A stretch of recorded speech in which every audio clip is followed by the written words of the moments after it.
이거 지금 시작된 건가요? 네, 네. 됐습니다. 자, 그러면 오늘은 이제 제 8강이 되겠습니다. 8강. 시간은 누가 붙잡지 않아도 잘 흘러가네요. 그죠? 어제 시작한 건 벌써 8번째예요. 그래서 1시간 1시간이 참 소중하고 귀중하구나 이런 걸 또 느끼게 됩니다. 자, 오늘은 우리 약어 및 기호표에서 동사편 동사가 어떤 언어 중에서도 다 제일 중요한 게 동사예요. 그러니까 어떤 언어를 공부한다 그러면 이 동사를 잡았느냐, 동사의 분류, 어떤 동사냐 이거를 깨달았다, 깨달음을 가지고 있다. 그러면 그 언어를 90% 정복한 거예요. 90% 정복. 그러니까 어떤 헬라어를 내가 좀 성경을 좀 보고 싶은다. 그러면 동사를 잡아야 되고, 히브리어도 마찬가지거든요. 히브리어도 동사의 그 7가지 변화가 있거든요. 그러면 그 히브리어의 동사의 변화를 7가지를 내가 깨치고 있느냐? 그러면 히브리 잡은 거예요. 그다음에 아람어가 있거든요. 아람어도 이게 성경의 언어. 아무튼 성경의 언어에 관심이 많아야 돼요.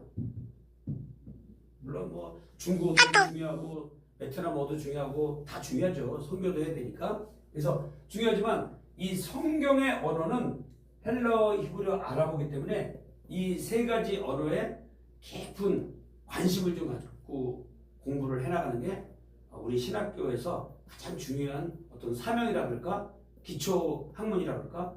이렇게 되는 거예요. 그래서 이 언어는 우리가 기초 학문이죠. 기초 학문. 모든 학문을 하기 위해서 이 3가지 언어에 관심을 가지고 좀 나가라 이렇게 우리가 얘기해 볼 수가 있는데, 자, 그럼 그 중에서 제일 중요한 동사를 우리가 알아야 되는데, 동사의 첫 번째는 뭐냐면 법을 알아야 돼요. 법. 우리도 세상 살아가는 데 있어서 어떻게 보면 제일 중요한 건 법일 거예요. 아마 일어나면서부터 사회생활 움직일 때부터 다 법과 저촉되어 있거든요. 그래서 법을 알면은 생활하기가 편하고, 법을 모르면 막 이래저래 귀찮아져요. 자, 첫 번째 법은 뭐냐면 직설법이라고 있어요. 직설법은 이 직이라고 써 있는 동그라미가 중요해요. 직. 왜? 우리는 직설법인지 가정법인지 이걸 내가 분별을 하려면 다 외워야 되는데 외우지 않고 이 직이라고 하는 글씨를 볼 때 만약에 리오라는 단어가 있다. 그러면 이게 동사, 직설법, 현재, 능동태, 1인칭, 단수 이렇게 써 있는 거를 지금 볼 거거든요. 그러면 동직이라고 써 있는 걸 보는 거죠. 동직이라고 써 있는 걸 딱 보는 순간에 뭐예요? 아, 이거 직설법이구나. 그러면 직설법이 뭔지를 알아야 되잖아요. 근데 이거는 동직이라고 써 있으면 직설법인지를 이제 깨달아서 이 도표를 보고. 근데 직설법이 뭔 의미인지를 알지 못하면 또 본문을 그냥 겉핥기가 되어버리겠죠. 그래서 직설법은 뭐냐면 단순한 사실을 설명하는 거예요. 단순한 사실. 그러니까 영자가 학교에 갔습니다. 순이가 밥을 먹습니다. 이런 거를 우리가 평서문이다 그래요. 평서문. 그러니까 직설법은 단순한 사실을 설명하는 거예요. 누가 뭐뭐합니다. 누가 어디 갑니다. 뭐뭐합니다. 그러니까 아주 단순한 사실을 얘기하는 거죠. 그럴 때 쓰는 법이 무슨 법이다? 직설법이다. 자, 두 번째는 이제 가정법이 있어요. 가정법은 뭐냐? 영어로 치면 if죠. 만약에 뭐뭐 한다면 이런 개념이 가정이에요. 가정. 현실은 그렇지 않는데 만약에 이렇게 현실이 바뀐다면 내가 참 좋겠다. 이런 어떤 희망을 가지고 하는 말이죠. 만약에 바다가 뭐라면? 바다가 육지라면 당신에게 갈 수가 있을 텐데 뭐 이렇게 지금 상상은 상상은 갔어요 벌써. 근데 현실은 뭐예요? 안 갔어. 지금 섬에 있는 거예요. 섬에. 바다가 육지라면 당신에게 한 걸음에 달려갈 수 있을 텐데. 이런 말을 우리가 가정법이라고 해요. 가정법. 그러니까 헬라어에서도 이제 가정법이 나오면 아 진짜 지금 현실은 이건 아닌데 가정을 해가지고 마치 그렇게 했으면 좋겠다는 희망을 심고 지금 이야기를 하고 있구나. 그래서 이 문장에 법을 잘 알고 문장을 봐야 돼요. 우리가 성경 해석하기에 있어서 성경을 해석을 해야 되잖아요. 해석하는데 문맥이라고 해요. 문맥. 문장이죠. 문장. 그 다음에 이제 단어. 이건 어휘거든요. 어휘. 이렇게 올라가요. 여기로 이렇게. 이렇게. 여기서 출발해가지고. 출발은 이렇게 하는데 출발은 여기서 하는데 결국은 성경 해석하기에 있어서 첫 번째가 뭐냐면 성경 본문, 텍스트라고 그러죠. 텍스트. 이 성경 본문을 해석할 수 있어야 돼요. 그것도 원문으로. 그게 가장 기초적인 거예요. 근데 신학교를 졸업했는데 본문 해석을 못해. 그러면은 아무리 다른 학문을 많이 얹혔다 할지라도 밑에 있는 기초 학문이 뭐예요? 약한 거예요. 그래서 신학교 졸업하고 나갔는데 이상한 소리를 하는 사람도 막 있는 거예요. 왜냐면 본문 해석을 잘 기초가 안 돼 있는데 다른 걸 막 올려놓은 거야. 우리가 막 집을 짓는데 기초가 중요하잖아요. 과학도 기초과학이 중요하잖아요. 기초가 되면은 거기다가 멋있는 집을 세울 수가 있는 거예요. 근데 기초가 막 잡히지가 않았는데 막 올려놨어. 엄청 올려놨어 막. 그럼 언젠가는 뭐예요? 무너지는 거예요.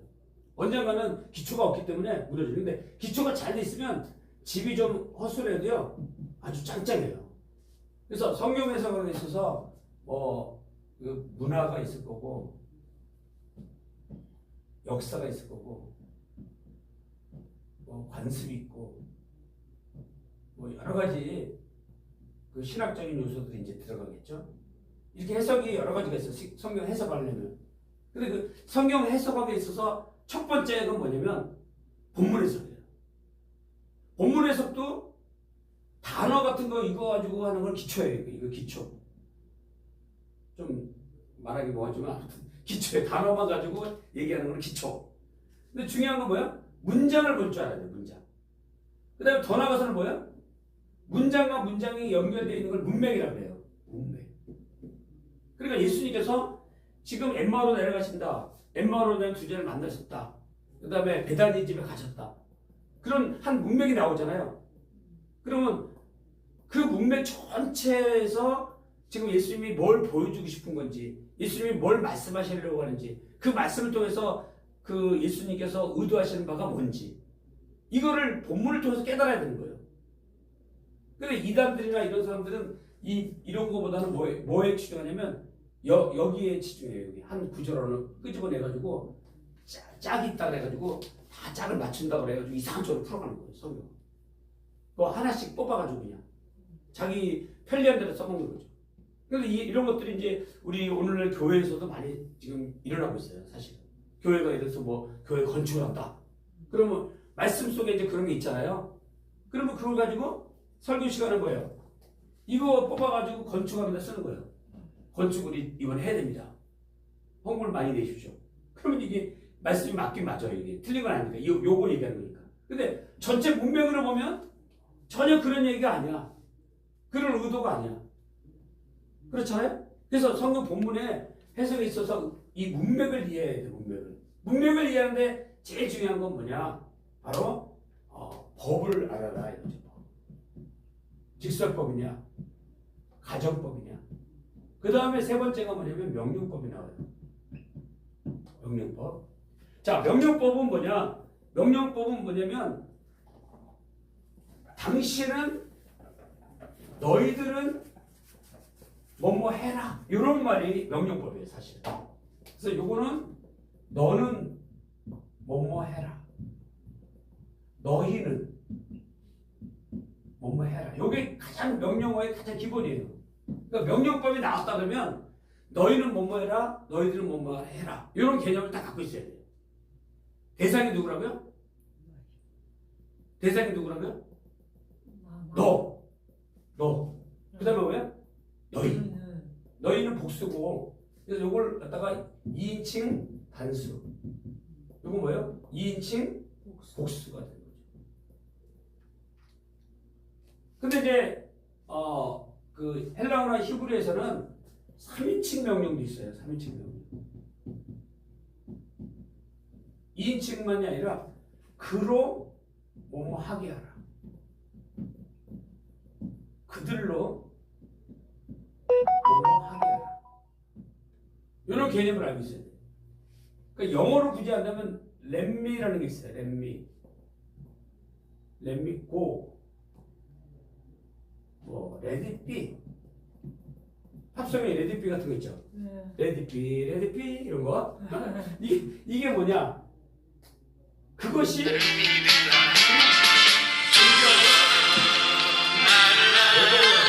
이거예요.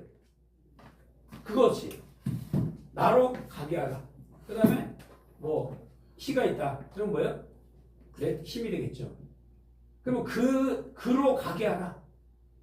이거 영어에도 3인칭 명령이 있어요. 이건 뭐 명령이라고 보다도 권유, 청유 이런 것 좀 되거든요. 그러니까 명령에는 단순히 우리가 생각으로 뭐뭐 해라 이것만 들어있는 게 아니에요. 청유와 권유도 있어요. 권유, 청유. 야, 너 오늘 점심 먹으면 좋겠어. 야, 너 오늘 어디 가면 좋겠어. 교회를 가면 좋겠어. 이런 것도 명령이 들어가요. 그러니까 명령을 우리가 해석할 적에 명령이니까 무조건 뭐뭐 해라 이렇게 해석하면 안 돼요. 문맥을 봐요. 그러니까 문맥이 참 중요해요. 문맥으로 해석하지 않으면 이상한 해석이 되버려요. 그러니까 예수님이 지금 예수님의 마음을 깊이 들어가야 돼. 이 본문을 우리가 왜 헬라어로 왜 배우느냐? 정말로 주님의 마음, 주님의 생각, 주님의 뜻이 이 본문 속에서 무엇을 얘기하고 있는지를 알고 싶은 열망이 있으면 헬라어가 재밌어요. 근데 이게 없는 사람은 헬라어처럼 재미없는 게 없어. 무슨 꼬리 에우라고 뭐 하라고 그러는데 이 법을 알아야 돼 내가? 그냥 신앙만 공부하면 됐지? 이게 아니라고요.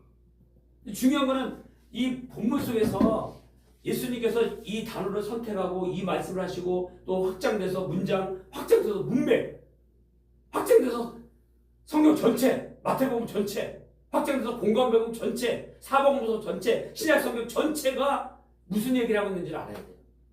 그러려면 출발이 뭐예요? 단어부터 이제 한 단어부터 시작되는 거예요. 씨앗이 돼가지고. 그러니까 엄청 이 헬라어 단어 하나가 참 중요하고 너무 소중하고 아름다운 거예요. 그래서 그런 개념 속에서 명령법이라고 하는 게 뭔가를 이해해야 돼요. 야, 명령법을 이제 오늘 배우셨죠? 그러니까 본문에서 명령이 나오면 뭔가 해라 하는데 2인칭이 명령인지 3인칭 명령인지 먼저 구별해야 되고, 그런 다음에 뭐냐면 이것이 너로 뭐뭐 해라, 너희들은 뭐뭐 해라 이런 게 있어요. 그 다음에 명령어에서 하나 중요한 게 뭐냐면, 명령어가 이제 꼬리가 아예 바뀌지만 평서문으로 명령할 수가 있어요. 평서문. 너는 교회에 갈 것이다. 이런 말이 있어요. 예를 들어서 잘 들어보세요. 이건 이제 헬라어로 쓰면 너무 어려우니까 한글로 지금 개념을 잡는 거예요. 개념 잡는 게 중요하니까. 자, 너는 교회에 갈 것이다. 이건 무슨 법일까요? 갈 것이다. 명령법. 와! 지금 명령법 하니까 맞힌 것 같은데 그냥 아까 내 얘기를 안 하고 물어봤어요. 그런데 잘 보세요. 이거 그냥 문장은 평소문 맞죠? 문장은 평소문이잖아요. 아까 평소문 뭐라고 했어요? 너는 뭐뭐 할 것이다. 나는 뭐뭐 할 것이다. 그냥 단순한 말은 평소문이에요. 지금 이거 문장 자체로는 평소문이죠. 너는 교회에 갈 것이다니까. 우리말에서는 너는 교회 가라! 이러면 명령이죠. 근데 너는 교회 갈 것이다. 이렇게 썼어요. 근데 이렇게 써놓고 우리가 해석할 때는 명령으로 해석을 해야 돼요. 해석해라. 히브리에서도 마찬가지예요. 히브리에서도 이거 괜히 중요해요. 2인칭에서, 특히 2인칭에서, 3인칭은 잘 안 나오는데 2인칭에서 너희는 뭐뭐 할 것이다. 뭐 미래형으로 이렇게 많이 써요. 히브리어에서도 마찬가지고 헬라에서도 마찬가지고 아람어도 마찬가지고 이 세 가지 언어가 공통이에요. 이건 지금 우리가 이 법을 배우는 거는 꼭 헬라어만 쓰는 게 아니에요. 헬라어, 히브리, 아람어가 같이 비슷하게 돌아가요. 그러니까 하나의 그 문장의 법만 잘 이해했잖아요. 잘 이해하면 그게 그대로 연결돼요. 그러니까 이 법을 모르면 우리가 당장 나가서도 실패를 봐요. 아, 녹색불에 가는 거고 빨간불에 못 가는데 법을 모르면 막 아무데나 막 가는 거야. 그래서 사고 나는 거잖아요. 근데 그런 사고는 그냥 교통사고 나서 병원에 며칠 누워 있으면 돼요. 근데 하나님의 법인, 하나님의 말씀의 법을 잘못 우리가 이해하고 해석했다면요, 큰일 나는 거예요. 우리 영혼의 상처를 받는 거예요. 이 이단 상관이 왜 나오냐면 말씀 본문을 해석을 잘못하거나 자기가 원하는 쪽으로 말씀을 갖다 쓰는 거예요. 막 이단들이 전부 다 그래요. 본문의 말씀은 전혀 그런 뜻이 아닌데 그걸 갖다가 자기에게 유리한 쪽으로 갖다 쓰는 거야. 특히 요한계시록을 다 헬라어 단어를 갖다가 자기가 유리한 쪽으로 갖다 쓰는 거야. 성경에 다 짝이 있다 그래가지고 짝을 자기가 맞춰. 그 짝이라는 것도 그런 짝이 아니에요. 동물에 암수가 있다, 짝이 있다 이런 뜻인데 그 뜻을 와전시켜가지고 성경에 다 짝이 있어. 그 사람들이 뭐, 와 그래요? 구약의 이 말씀이 신약의 이 말씀이 예, 짝이 있군요. 이렇게 넘어가 버려요. 그러니까 어머니 아버지가 나온 거예요. 그러니까 하나님 아버지도 있고 하나님 어머니도 있습니다. 그러니까 오 짝이 있군요. 그리고 여성들에게 힘을 실어주잖아. 야 남성만이 하나님이 남성만 있을 뭐 있어? 여성도 하나님 될 수 있다. 그러니까 사람들이 이게 헷갈리는 거예요 이제. 그러니까 이 말씀의 뿌리나 어원적인 뿌리나 이런 게 다 있는 사람은 흔들리지 않고 아 이게 가짜인 거 금방 분별이 돼요. 이게 가짜구나. 근데 그런 분별력이 기초학문이 없는 사람들은 그 사람들이 막 얘기하는 거에 솔깃하거든요. 싹 빨리 들어오는 거예요. 그래서 너는 교회 갈 것이다. 이런 말은 쓸까요, 안 쓸까요? 안 쓰죠. 야, 너는 교회 갈 것이다. 근데 문장에 히브리어가 헬라에서 이런 문장이 그냥 버젓이 나와 있어. 본문에. 딱 해석해 보니까 2인칭이야. 그리고 미래야. 그리고 너는 뭐뭐 할 것이다. 해석돼. 그럼 본문에서 이건 뭐야? 이거 뭔 소리지? 직독직해하면 전혀 해석이 안 돼요. 그게. 근데 법을 아는 사람은 뭐야? 우리 풀어 쓰잖아요. 변호사들이 왜 풀어 쓰는 거예요? 법을 알기 때문에. 대법원에서 왜 판례를 다 보고 아 이건 이렇게 적용되는구나 하니까 변호사 하는 거 아니에요. 일반 사람들이 모르는 거예요. 지금 이 법이 어떻게 적용되는지 모르니까 자꾸 변호사를 의뢰하는 거죠. 그런 것처럼 우리가 이 말씀의 법을 알아야 돼요. 그래서 이런 게 나왔을 때 법을 아는 사람은 아 이거 당연히 명령법이지. 너 교회 가라는 얘기예요. 너 교회 가. 이 말을 너는 교회로 갈 것이다 라고 표현을 한단 말이에요. 이렇게. 이게 히브리어하고 헬라어의 뭐다? 특징이다 이거예요. 그러니까 어떤 언어를 배울 적에는 반드시 그 언어의 특징을 잘 잡아야 돼요. 특징을 못 잡고 그냥 문법적으로 막 계속 공부하면 골치만 아파요. 골치만 아프고 또 어떻게 될까요? 재미가 하나도 없어. 근데 원리나 어떤 흐름이나 어떤 그 특징으로 배우면 참 재밌어요. 언어가. 언어처럼 재밌는 게 없어요 사실은. 그래서 명령법이 자 이렇게 지나가는구나. 명령법 하나만 알아도요. 오늘 이제 헬라어 본문을 보더니 이렇게 써 있으면 야 내가 배운 게 나왔네. 막 기쁜 거야. 너는 뭐 할 것이다. 이게 당연히 너는 가라니 이런 얘기지. 말을 길을 알아먹는 거야. 쉽게 말하면 예수님께서 헬라어로 말씀하신 거, 히브리어로 그 구약에서 히브리어로 말씀하신 거를 그 법을 알아서 그 말귀를 알아먹으면 성경이 잘 풀리는 거예요. 그리고 그 풀린 게 옆에 있는 것도 풀리고 여기 있는 거 풀리고 맞춰보니까 뭐예요? 아 예수님께서 이런 의도로 이 말씀하셨구나. 좀 더 들어가면 문맥이 보이고 좀 더 깊이 들어가면 지저스 크라이스트의 이 마음을 우리가 깨닫게 되는 자리까지 가는 거예요. 그러면 엄청 기뻐요 이게. 저는 성경을 보면서 이 예수 그리스도의 마음이 막 읽혀질 때마다 너무 헬라어 히브리어 아람어를 배운 게 최고 인생의 내 최고의 공부는 헬라어 히브리어 아람어예요. 저는 그래서 이거에 목숨 거는 거예요. 난 죽을 때까지 헬라어 히브리어 아람어다 죽겠다 이런 거예요. 아멘. 왜니 그런 게 있으면 그 사람 행복한 사람이에요. 죽을 때까지 뭘 하는지도 모르고 막 죽기 직전까지 내가 왜 살았는지도 모르고 이런 사람이 제일 불쌍한 거야. 근데 죽을 때까지 죽기 전날까지도 하고 죽을 게 있다는 사람은 행복한 거예요.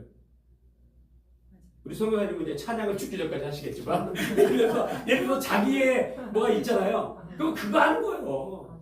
그럼 하는 그걸 자기 쓰신 탤런트가 있잖아요. 그거 하다가 가면 얼마나 아름답겠어요. 근데 막 50이 넘었는데도 뭘 해야 될지 갈팡질팡하고 60이 됐는데도 뭐 하다 죽을지도 몰라. 제일 불쌍한 거예요. 최소한 60이 넘으면 뭐 하다 죽을지가 나와야 돼. 그게 빨리 나올수록 행복한 거예요. 네. 예, 우리가 신학 공부할 때부터 이제 성경 말씀 보고 기도하고 찬양하고 가리라. 이거 멋있잖아요. 네. 그러니까 이 법을 알면요 참 재밌어요. 법 공부가 그래서 세상에서도 재밌는 거예요, 사실은. 왜냐면 막 사고 난 거 처리하면 시간 잘 가요. 누가 뭐 교통사고 나면 막 뭐 이게 해석하고 교통사고 어떻게 되고 그죠? 지루할 일이 없죠. 왜? 그게 말씀이 사건화가 돼야 돼요. 사건화. 말씀이 사건화가 안 되면 그냥 지나가는 말씀이에요. 지금 선교사님 생일 기억하시죠? 네? 생일 기억하시죠? 네. 왜 기억하세요? 내 생일이에요. 내 생일이라. 그건 사건인 거예요. 사건은요, 말씀이 내 심령에 꽂혀요. 근데 사건화가 안 되는 말씀은 그냥 싹 지나가버려요. 뭔 소리인지도 몰라. 그러니까 설교를 들을 때도 사건으로 들어야 돼요. 지금 하나님이 저 분을 통해서 나에게 말씀하시는구나. 그건 사건이 되는 거예요. 근데 오늘도 그 사람이 나와서 하는데 시간 아까운데 들어보자. 이거는 사건이 아니에요. 그냥 와서 시간 낭비하는 거예요. 그러니까 말씀이 사건화가 돼요. 네? 다바르라는 게 있어요. 다바르. 이 다바르라는 게 말씀이잖아요. 히브리 말로 말씀이에요. 이 다바르라는 게 말씀인데 미드바르라는 게 있어요. 미드바르. 다바르. 이 다바르가 뭐냐면 말씀이에요. 그럼 미드바르는 뭘까요? 여기 밑자만 더 붙은 거예요, 앞에가.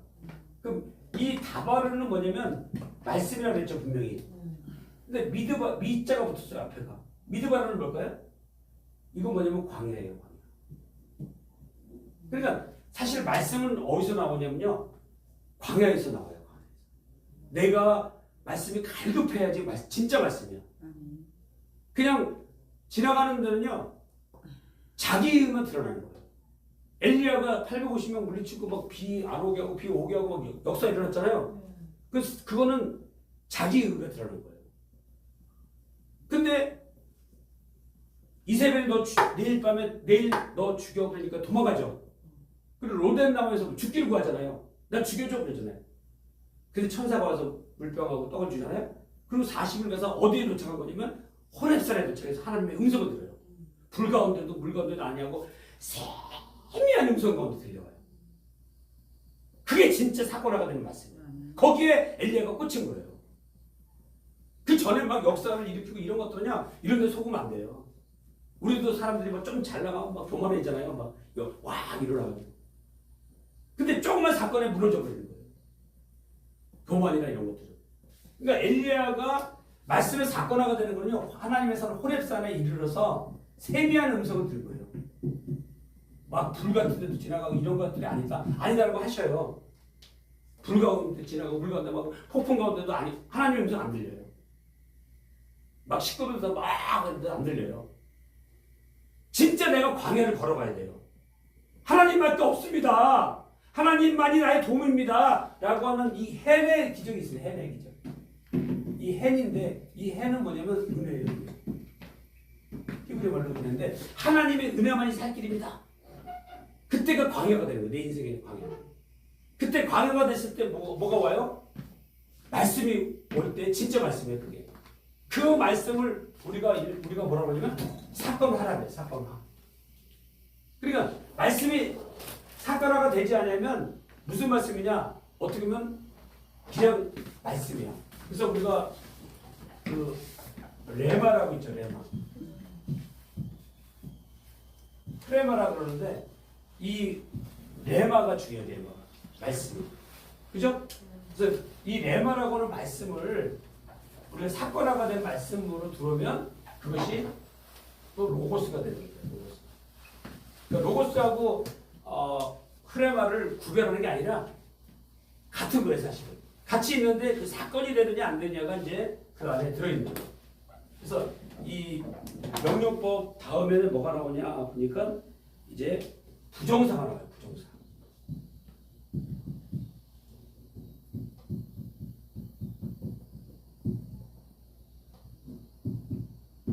자, 부정사는 한문을 좀 써야지 이해가 돼요. 안 쓰면은 이게 뭐 무슨 말인 이 부정사 자체가 무슨 말인지 몰라요. 자, 부정사를 이해할 적에는 이렇게 한문으로 이렇게 써야 돼요. 부정. 아니, 또 이런 것도 있어요. 또. 누가 보면 한문 잘 쓰는 것처럼 보이죠? 잘 쓰시죠. 네. 아니 좀 멋있어 보이잖아요. 네. 있어 보이잖아요. 아, 자, 부정사가 있고 이게 부정사가 있어요. 근데 뭐가 달라요 지금?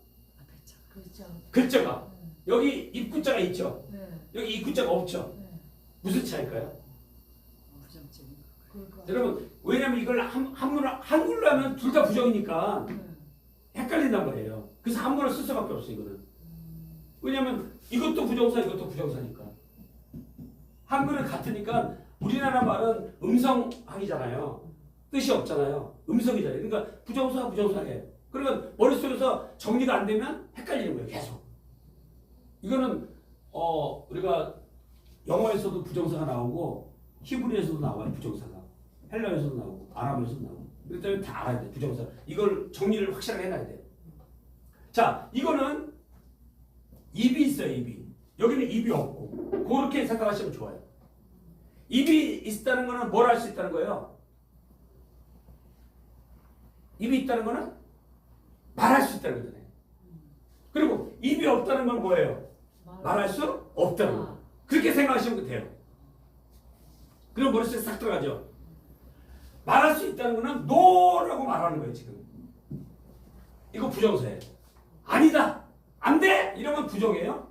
이런 부정이 있어요. 부정이. no. 그리고 이 부정사는 뭐냐면 말할 수 없어요. 지금은 말할 수 없다. 이 말이 멋있는 거예요. 지금은 말 못해. 그럼 언제 말해? 문장에 들어가서 자기 역할을 할 때 얘가 뭘로 쓰였는지를 알게 되는 거예요. 그래서 영어에서 우리가 to 부정사를 말 들어봤죠. to 부정사. 이 부정사가 지금 이거 얘기하는 거예요. 말 못해? 왜? to 부정사가 to 다음에 동사 원형 쓰는 거 to 부정사거든요. 영어에서. to go예요. 아, 그럼 얘가 뭐야? 이거 분명히 부정사죠. 영어에서는 to만 쓰기 때문에 영어에서는 to만 쓰기 때문에 to 부정사를 많이 쓰는 거예요. 근데 헬라어에서는 애인이나 나이가 붙어요. 꼬리에. 히브리어에서는 베레크라고 하는 게 이런 게 붙어요. 그러니까 지금 헬라어에서는 글씨가 이렇게 이루어지다가 이건 동사겠죠, 이건 동사. 근데 빨간색이 없는데 여기 애인하고 나이라는 게 붙어요. 그럼 이거 부정사예요. 동사에다가 꼬리에 붙어요. 영어는 동사에다가 앞에 to를 붙여요. 히브리어는 동사에다가 이 베레크라는 게 붙어요. 앞에 동사가 이렇게 있으면 이 앞에 베레크라고 하는 전치사가 붙어요. 이것도 사실은 to는 전치사예요. 전치사 맞죠? 그래서 이 to가 고하고 만나가지고 이런 걸 우리가 영어에서 to 부정사라고 해요. 근데 헬라어에서는 그냥 부정사를 많이 써요. to가 없어요. 영어가 아니니까.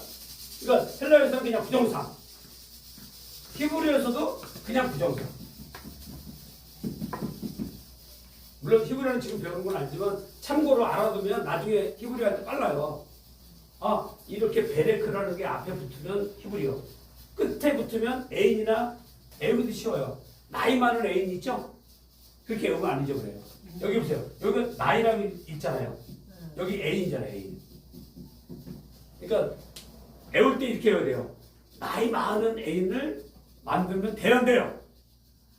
안 돼요. 안 되죠. 이 부정한 거죠. 네. 아, 이렇게 하면 애연지더라고요. 아, 나이 많은 애를 만들면 부정해서 안 돼. 부정타. 이렇게 해버려요. 그럼 나중에 히브리어 딱 봤는데, 아니 헬라어 딱 봤는데 끝에 애인이 붙어 있어. 뭐예요? 부정사. 부정사. 이야, 오늘 공부 엄청 잘하시네. 거북이는. 아니 우리 공부가 이렇게 하는 거예요. 막 그 옛날 신학교에서는 무조건 다 외웠어. 2000년 때는 꼬리 외우려고 공부했거든요. 근데 저는 이제 그런 방법을 다 갖다 버리고 이제 원리, 그 다음에 느낌으로 배워줘야죠. 감성으로 배워야 돼. 감성으로. 그러니까 다 잊어버리고 나 몰라, 아무도 몰라. 근데 애인이 붙었네, 나이가 붙었네 끝에. 이건 뭐야? 부정사지 뭐야? 그럼 구별해내는 특징만 잡으면 돼요. 그리고 중요한 건 부정사 어떨 때 쓰이고 어떻게 해석하는지를 배워야 돼. 그렇죠? 자, 여러분 잘 보세요. 영어를 이제 내가 말씀드리는 거는 영어가 좀 더 쉬우니까 영어를 예를 드린 거예요. 영어가 예를 들어 부정사예요. 뭐야? 분명히 이건 동사였는데 to가 붙어가지고 부정사가 된 거예요. 그런 원리로 헬라어는 애인이나 나이가 붙는다 이 말이에요. 끝에 꼬리로. 여기까지 이해되죠? 네. 그러면 이 to go가 여기서는 지금 몰라요. 몰라가 답이야. 이것만 보고는 몰라 그래야지 답이에요. to go인데 여기서 무슨 뜻이야? 그러면 답을 하면 틀린 거야. 왜? 모르니까. 동사가 변해서 뭘로 지금 쓰려고 준비해 놓은 거야. 우리가 추석 때 전 부칠 적에 밀가루 반죽한다 해서 이게 지금 무조건 붙이게 되는 건 아니잖아요. 이걸 가지고 동그랑땡을 만들지 뭐 할지는 좀 더 지켜봐야 돼. 지금 당장은 밀가루만 하고 있는데 딱 보자마자 이거 붙이겠구만 이러면 안 돼요. 그렇잖아요? 네. 밀가루 푼다 그래서 무조건 붙이게 하는 건 아니에요. 이 사람이 반죽을 해가지고 칼국수를 할지 물을 좀 더 부어가지고 뭐 그 다음에 녹두를 넣어가지고 녹두 붙이기를 할지 알게 뭐야. 달리죠. 들어가서는. 그러니까 얘가 지금은 모른다가 답이야. 여기 이 그거만 가지고. 이것도 마찬가지야. 애인이나 나이가 붙었다 그래서 부정사네 그러고 막 덤벼들면 안 돼요. 부정사 몰라 지금. 그럼 어떻게 하느냐? 문장에 들어갔을 때 얘가 무슨 역할을 하느냐를 찾아내야 돼요. 그게 뭐냐? 얘가 명사로 쓰였느냐, 형용사로 쓰였느냐, 부사로 쓰였느냐. 이 셋 중에 하나로 쓰인 거예요. 얘가. 원래 고라고 하는 동사가 이거 원래 동사인데 바뀐 거예요. 명사, 형용사, 부사로 전형이 된다 그래요. 전형. 바뀐 거예요. 이걸 알아야 돼요. 그래서 동사를 지금 중요한 건 동사예요. 뭐든지. 특히 헬라어에서 동사를 이해한다는 거는요. 엄청난 힘을 갖게 되는 거예요. 자, 여기 헬라어도 마찬가지예요. 헬라어도 나이 많은 애인이 왔다 그러면 나이 많은 애인이 붙었다 그러면 이건 부정사구나 이렇게 이해하셔야 되고 첫째는. 두 번째는 문장에서 얘가 명사로 쓰였는지 형용사로 쓰였는지 부사로 쓰였는지를 문장에서 문맥에서 아까 얘기했던 문장에서 그거를 밝혀내야 돼요. 무조건 형용사 이러면 안 돼요.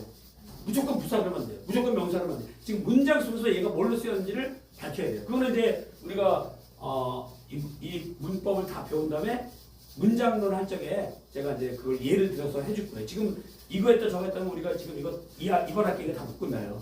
이번 학기 이걸 다 끝내놓고 이제 마지막 시간이나 마지막 시간 두 시간은 이제 문장론을 해봐야 돼요. 이거 가지고 진짜 자꾸 이제 풀어봐야죠. 이거 이해되시나요? 부정사? 됐어요.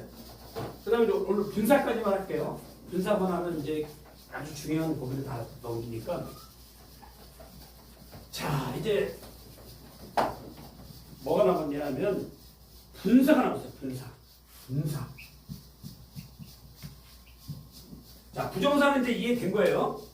네, 부정사가 뭔지를 확실하게 이해됐죠. 그 다음에 이제 분사도 오늘 정확하게 잡아야 돼요. 분사. 자, 분사가 참 중요해요.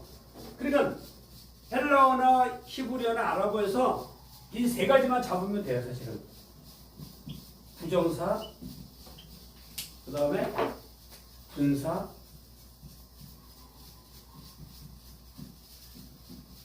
그 다음에 접속사. 이 세 가지가 좀 굉장히 까다로워요.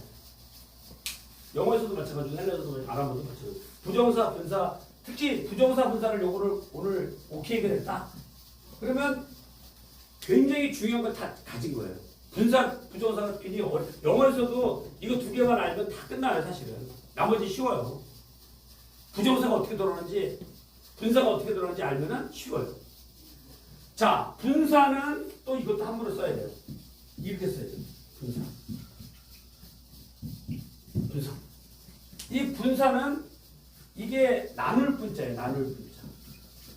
그 다음에 말씀사자.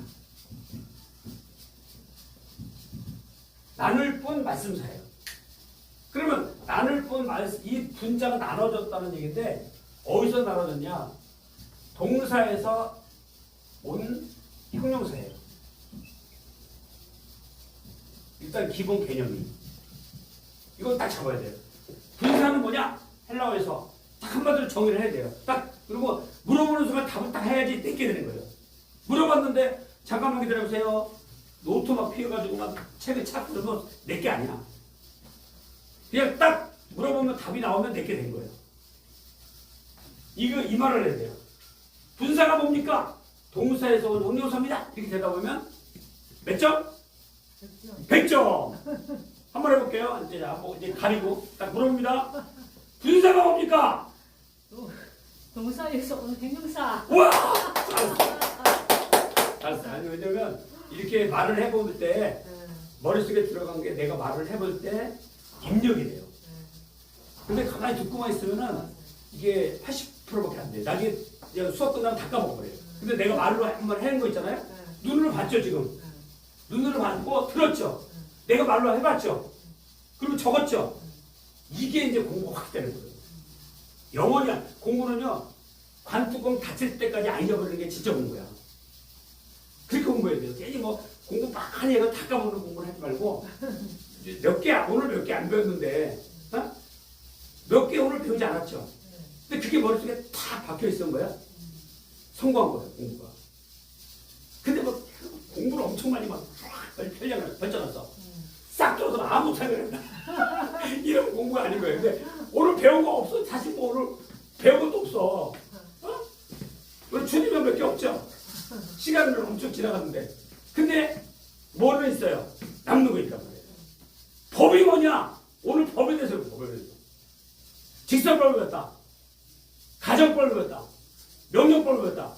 하나하나 다 생각이 나야 되나요? 생각이 나죠? 그 중에서 부정사 생각이 나요? 부정사는 뭘로 쓰인다? 명사, 형용사, 부사. 우와! 벌써! 이야, 그럼 된 거예요. 부정사인데 아무 생각이 안 나. 머리가 막 하얘지고 이런 공부를 안 하는 거예요. 네? 자, 헬라에서 부정사가 뭡니까? 그러면 말 못해? 이게 1번이야. 왜? 지금 이거 자체 갖고는 말이 안 돼. 근데 문장 속에 들어갔는데 형용사나 명사나 부사로 쓰여진 말이 부정사입니다. 이러면 어디서 배웠어? 이렇게 나와버려요.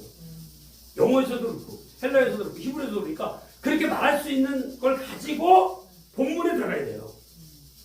지금 우리가 바다 수영하기 전에 밑에 바깥에서 수영장에서 수영도 좀 해보고 물도 좀 묻히고 이렇게 바다에 들어가지 안전하죠 그나마. 근데 수영장에서 수영도 한 번도 안 해보고 물도 안 묻히고 심장에서 먼 곳으로부터 물을 묻히면서 심장이 가까운 쪽에 물을 묻혀야 되거든요. 그런 다음에 바다에 들어가도 될까 말까요. 그래서 죽을 확률이 있어요. 근데 우리는 성경 본문에 무조건 들어가. 와 가자 바다다 들어가서 빠져 죽는 거야. 네? 야 동해바다로 가자 이러면 안 돼요. 우리가 뭐 고래 잡으러 가는 것도 아니고 우리는 철저하게 준비해서 본문에 들어가야 돼. 텍스트로. 이게 신학교예요. 신학교 공부가 뭐냐? 철저히 공부해가지고 한 단어, 한 문장, 한 문맥, 한 권의 책. 그래서 마태복음을 원문으로 보는 거예요. 야, 그럼 신나지 않겠어요? 내가 헬라를 배워가지고 마태복음 1장부터 28장까지 헬라어로 쫙 보겠다. 기분이 너무 좋겠죠. 그런 개념으로 공부해야 돼요. 자, 그래서 분사는 뭐라고요? 명사에 오는 형용사. 부정사는 뭐라고요? 명사, 형용사, 부사. 아, 그렇게만 말하면 98점! 말 못해! 이게 1번이고 부정사가 뭐니까 말 못해! 그래 놓고 문장 속에 들어가서 문장 속에서 형용사나 부사나 명사가 되는 말입니다. 이렇게 돼야지 정확한 거예요. 그냥 갑자기 부정사가 뭐예요? 명사, 명사, 부사. 좀 들떠는 사람 같죠? 답이. 아니, 보세요. 부정사가 뭡니까? 그랬는데 명사, 형용사, 부사 이러고 있으면 안 돼요?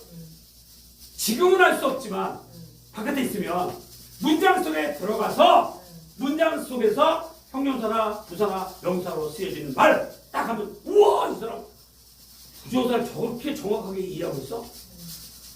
그러면 변호사가 된 거예요. 이 문법의 변호사. 우리가 세상의 변호사가 중요한 게 아니에요. 말씀의 변호사가 돼야 돼요. 말씀을 딱 하면 어떻게 흘러가는지 어디로 가는지 성경 해석하고 좀 흘러가는 걸 원리를 알고 말씀을 볼 수 있는 게 벌써 일반 평신도 하고 신학교에서 공부하는 거하고 다른 거예요. 그게. 그 똑같다 그러면 신학교 올 필요가 없죠. 아? 꺼야 되는 거 아니에요? 너무 오래 간다.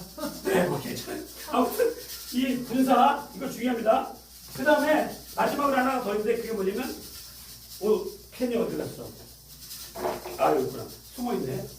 자, 분사가 영어로 치면은 이런 거예요. 고가 있죠. 고. 네. 가다죠. 네. 근데 여기다가 영어로는 ing를 붙인단 말이에요. ing. ing예요? 진행형. 그러면 이거 뭐예요? 가고 있는. 명사. 어때요? 똑같아요? 똑같아요? 위에 가다. 이거는 가다죠. 네. 밑에 거는 가고 있는. 있다. 아니 가고 있다가 아니라니까요. 이거 가고 있는. 가고 있는. 받침 니은으로 끝나면 형용사예요. 아, 가고 있는 소년. 잘 보세요. 이 가다가 동사죠. 네. 근데 ing가 붙었어. 네. 그럼 뭐예요? 가고 있는 하고 형용사로 바뀐 거예요 지금.